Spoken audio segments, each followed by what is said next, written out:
The hardest part? I didn't even realize how negative my mindset had become.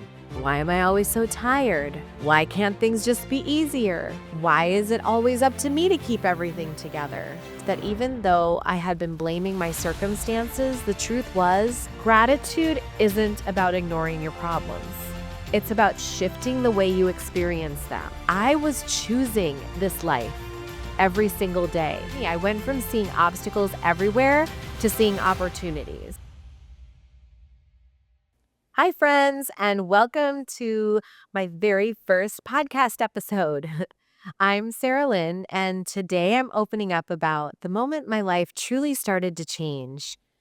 If you've ever felt stuck like you're just existing but not really living, this episode is for you.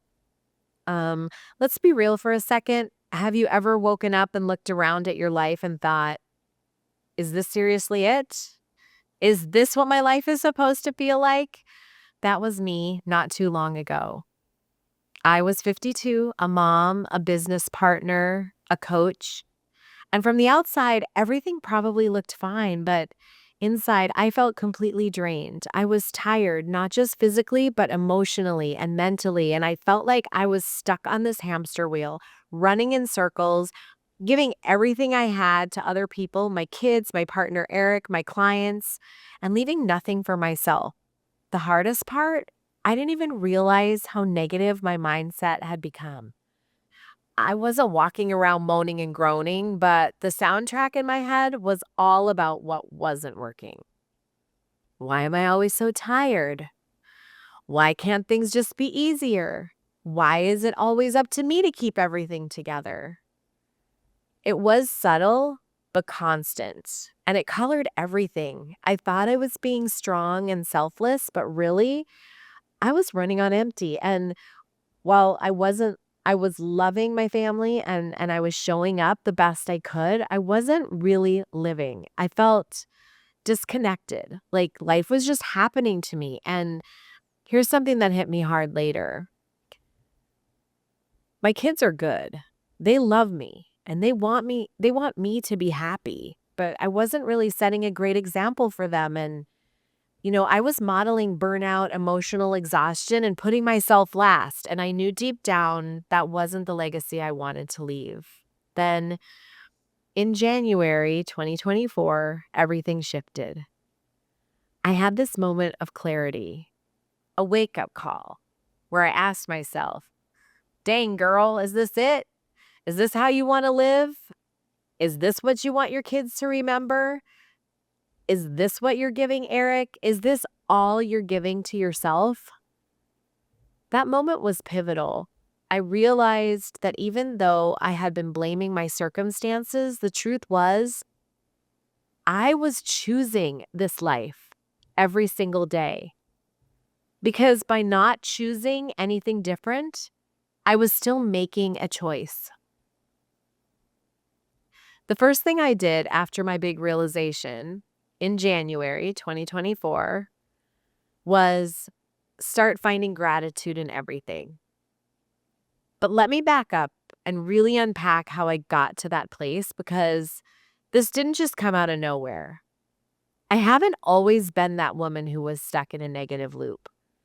I look back now and realize that between the ages of 42 and 52, I let myself slowly slide down a path I didn't even fully recognize at the time was happening.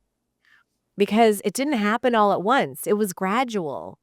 Little compromises, little ways I stopped choosing myself. And before I knew it, I was so far from where I wanted to be. And the thing is, when you're in it, it feels normal. I mean, you don't even realize that momentum that's building as you let the same thoughts and behaviors run on autopilot. That's what happened to me. From my 40s into my early 50s, I gained weight. I started hiding physically and emotionally, and I stopped prioritizing my own well-being. I was so busy taking care of everything else that I didn't even realize I had let myself get buried. What really made me start waking up was something Eric kept saying. As you know, Eric and I run fitness retreat together, and he was always talking with our clients about developing a growth mindset and the power of gratitude over and over. I'd hear him say things like, gratitude is where transformation begins, and we can't grow if we're stuck in a mindset of lack. I watched him coaching people through huge breakthroughs, and one day it just hit me like a punch in the gut. Oh my gosh, I'm not even living this right now. Like, how did I get to this place and why did I let it happen? I realized I wasn't walking the walk. I was preaching health and transformation to other people, but inside my own life, I had stopped using the exact tools that were sitting right in front of me. It was one of those deeply humbling moments, painful, but also freeing because once you see it, you can't unsee it. I remember one night Eric looked at me and said, "We need to bring more gratitude into our family too. It's not just about business. We need to model this at home for our kids." That was a huge turning point for me. It wasn't just about me anymore. It was about the example we were setting for our kids. We wanted them to grow up with a mindset of thankfulness, resilience, and growth. Now, my kids are not young. I mean, they are young adults and teens, like ages 17 and up. So we're starting this a bit late with them, but we've used it off and on throughout their lives. But we wanted them to continue to grow with a mindset of thankfulness, resilience, and growth, and not the burnout and frustration that I'd been modeling without meaning to. So that's when I started really practicing gratitude. And because we made the decision to work on it as a family, it transformed my entire outlook. We began having little gratitude moments around the dinner table. For example, each night we'd go around and everyone would say one thing they were grateful for that day. Or because my daughter was playing hockey in a different state, we would talk about it on the phone. At first, it felt a little awkward, especially with teens who might roll their eyes a bit, but I saw quickly how it started to shift the vibe in our home. And then the kids would start saying things like, "I'm grateful my teammate helped me out at practice today. I'm grateful I did well on my math quiz. I'm grateful we had time to watch a movie together." And you know what? Even those little things mattered. It helped us to all start looking for good throughout the day because we knew we'd be sharing later. It was like planting tiny seeds of gratitude, and over time, it completely changed the energy in our family. I remember one day in particular, Bella came home frustrated after a tough day, a tough hockey practice. She was annoyed and in a bad mood, but when we sat down for dinner and did our gratitude round, she paused and said, "Well, I'm grateful I got stronger today, even if it sucked." And I thought, yes, that's it. That's the power of gratitude. It doesn't erase the hard stuff, but it shifts how we experience it. Another thing we did was start gratitude challenges. And we'd say, "Okay, this week, let's all try to notice one good thing each day that we wouldn't have noticed before." Even simple stuff like beautiful sunset or a kind word from a friend. And it trained all of us to keep our eyes open for the good. And that habit spilled over into every part of life. For me, this wasn't just about writing things down anymore. It was about living it and watching how it changed not only my own energy, but the dynamic at home. So I started feeling lighter, more hopeful. I noticed I was smiling more, laughing more, connecting more. And the whole family felt it too. And I think they started seeing me show up differently, more present, more joyful, more at peace. And what's so amazing is that by doing this, we also were changing our brains through. I know this is okay. So the science part is a little, I don't talk a lot about the science part, but I do want to kind of hit on this because it just shows like how the neuroplasticity in our brain can change. And our brains will literally rebuild and form new pathways based on what we practice. So when you make gratitude a daily habit, you're training your brain to default to look for what's good, what's working, what's possible, instead of always scanning for what's wrong. And that's exactly what happened to me. I went from seeing obstacles everywhere to seeing opportunities. I went from waking up dreading the day to waking up curious about what good might unfold. My brain chemistry changed. That's not magic, it's biology. It's habit plus repetition. And that's doing what it does best, rewiring us from the inside out. So, let me give you some real life examples of how this gratitude practice played out and how you can start seeing the same shifts.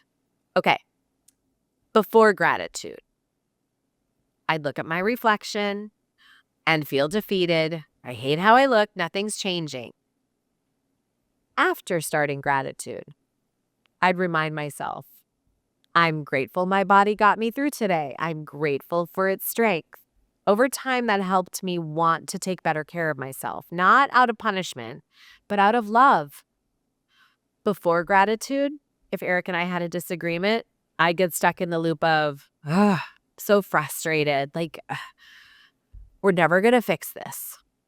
Okay, after gratitude, I write down something kind he'd done that week, like bringing me flowers or handling a tough conversation for me. And that softened my heart and made it easier to work through challenges. Before gratitude, I saw work stress as a burden. Why does this have to be so hard? After gratitude, I found pride in it. I'm grateful I get to help people transform their lives. And that reconnected me to my purpose. And I want to be super clear. Nothing magical happened overnight. The bills didn't disappear. The weight didn't drop instantly. The tough conversations didn't suddenly resolve themselves, but I started to change. My energy changed. My ability to face challenges with resilience and hope strengthened. Here's exactly what I did and what I encourage you to do by starting, and you can start this today, and it's super simple.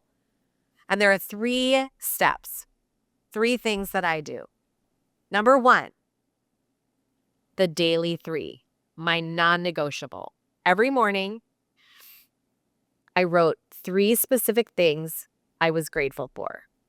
Small things like the way my daughter laughed when we watched a movie, the hot shower that made me feel human again, the fact that my legs carried me through my walk.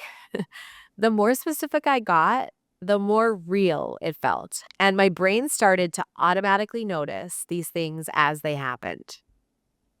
And you'll start to notice it too if you start doing this every day, 3 things every morning before you start your day.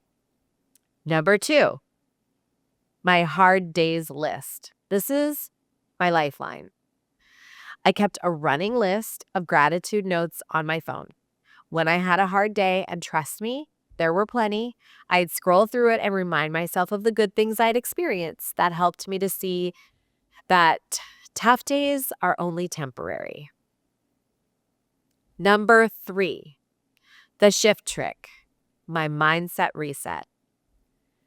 Anytime I felt myself spiraling, whether it was overwork, stress, family tension, or just a bad mood, I'd pause and ask, okay, what's one thing I can be grateful for right now in this exact moment?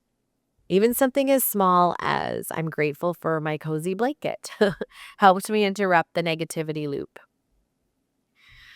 I want to leave you with this. Gratitude isn't about ignoring your problems. It's about shifting the way you experience them. It's about reclaiming your power to choose how you show up in your own life. And if you have kids or family members at home, get them involved, even if it feels weird at first. Trust me, it's worth it. Next week, we'll dive into how gratitude helped me uncover my true purpose and how you can use it to find yours too. But in the meantime, let's keep glowing up together. And if this episode resonated, please subscribe leave a review or share it with someone who needs it. And remember, you are worthy of the life you dream of. And it all starts with one small, brave step at a time.